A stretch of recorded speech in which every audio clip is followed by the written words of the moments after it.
प्राप्त होने के बाद भी अतिशय लालसा की निवृत्ति न हो, यह भी अनुराग है। अब प्राप्त वस्तु की लालसा तो बनी रहती है, पर प्राप्त वस्तु की लालसा को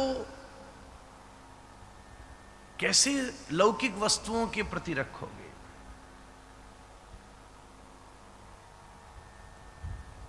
ऐसा देखा गया है डिम्पी जी, खूब धन आ जाए उसके बाद भी धन की लालसा समाप्त नहीं होती।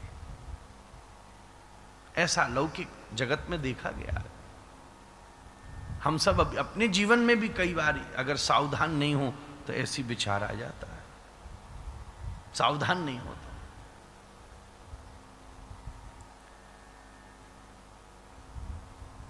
आश्चर्य यह है कि जिसके पास जितना है वो उतनी ही लालसा में है, जितना है वो उतनी ही लालसा में है। पहले इच्छा थी, अब आवश्यकता बदल गई है।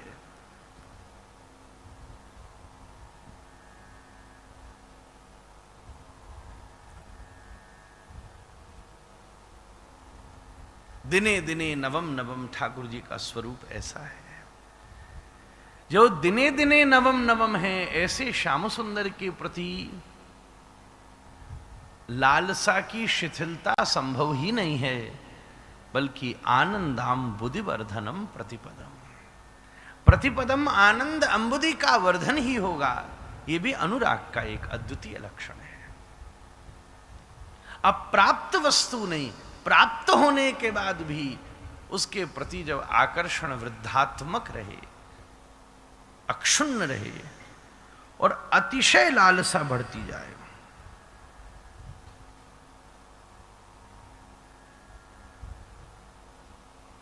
गोपियां ठाकुर जी के पास खड़ी हैं, सामने हैं, और हो सकता है कि ठाकुर जी के कर का स्पर्श भी प्राप्त हो रहा है, और श्री श्याम सुंदर के पीतांबर में से जितने छिद्र हैं उनमें से मलयाचल पवन भी झंकृत होती श्री श्याम सुंदर के दिव्य पीतांबर की सुगंध को लेकर के गोपियों के नासापुटों में प्रवेश कर रही हो। श्री श्याम सुंदर के मकराकृत कुंडलों को कपोलों से टकराने से उत्पन्न हुए निनाद भी गोपी इतनी समीप है कि उसके कर्णरंध्र में उस मुक्ताहर का हिलन प्रवेश कर रहा हो। अरे चौबे जी इतनी करीब आ गई है कि श्री श्याम सुंदर के पलक के हिलन से उत्पन्न हुए वायु के आवर्त भी उसकी भ्रुकुटी का स्पर्श कर रहे हैं।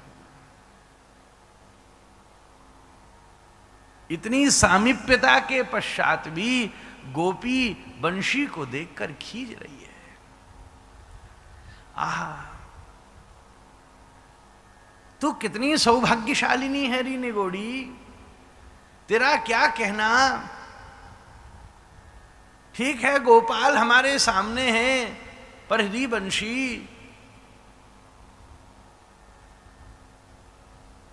तुझे तो अनवरत श्री श्याम सुंदर के अधरोष्ठों पर विराजमान होकर उनके अधरामृत आस्वादन करने का सत सौभाग्य प्राप्त होता रहता है। बंशी तत्प्रेम रूपक, तुझे तो नित्य श्री कृष्ण का संयोग प्राप्त है। तू कितनी बड़भागिनी है। ये अतिशय लालसा अनुराग की एक व्यावृत्ति है। कोई राधा रमण जी आ ही नहीं पाता हो तो सोचता है ये कितने बड़भागी हैं, राधा रमण जी जाते। जो राधा रमण जी जा रहा हो वो सोचता है ये कितने बड़भागी हैं जो नित्य जाते हैं। जो नित्य जाता है वो सोचता है वो कितना बड़भागी है जिसको अंदर भंडारी आदि किसी कार्य में सेवा मिली है। जो भंडारी आदि रसोईया आदि सेवा का सौभाग्य पाया है वो भी ये विचार करता है अरे ये गोस्वामी जो श्री अंग की सेवा पाता है ये कितना सौभाग्यशाली है। गोस्वामी जी भी विचार करते हैं कि हमारे आचार्य चरण श्री गुणमंजरी स्वरूप कितने आनंददायी साक्षात स्वरूप हैं।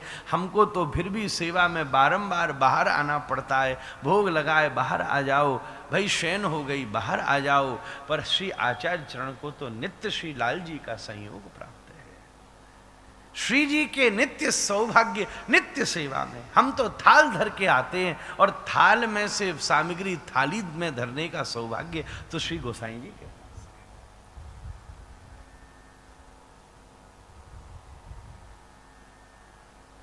है। ये जो उत्पन्न हो रही अत्यंत लालसा है, ये भी अनुराग का ही एक लक्षण है।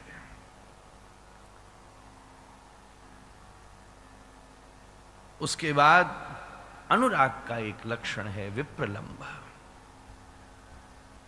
विप्रलंब वियोग अवस्था में श्याम सुंदर की विप्रलंभावस्था, वियोगावस्था और विप्रलंभावस्था में एक अंतर है। परमाराध्य गुरुदेव कहते हैं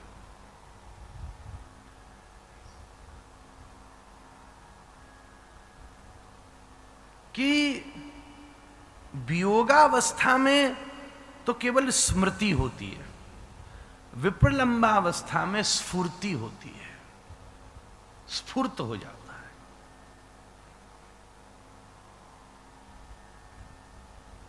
जैसे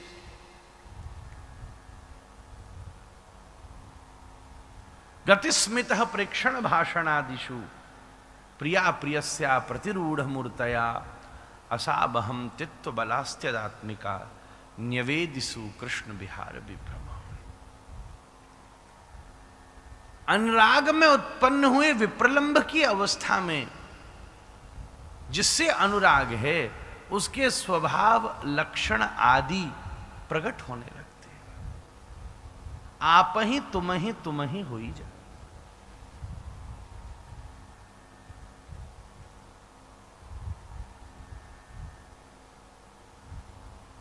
ऐसी जो दिव्य अनुराग अवस्था है, ये तो उन अवस्थाओं का केवल एक पद हमने निवेदित किया है। इन सब अवस्थाओं की जब धीरे धीरे विकास आकर के खड़ा होता है, अपूर्वतम दिव्यतम भाव से जब धीरे धीरे प्रेम होने के बाद स्नेह हो जाए, उसके अपने लक्षण हैं। स्नेह होने के बाद मान है, प्रणय है, राग है, अनुराग है, भाव है, महाभाव है। महाभाव के अपने लक्षण हैं। ये सब जब गति, स्थिति, स्मृति, मति और विधि यहां तक पहुंचे, तब कहीं यत्किंचित श्रीमद् भागवत के सार रास रूपक विषय की अभिप्सा हृदय में जागती।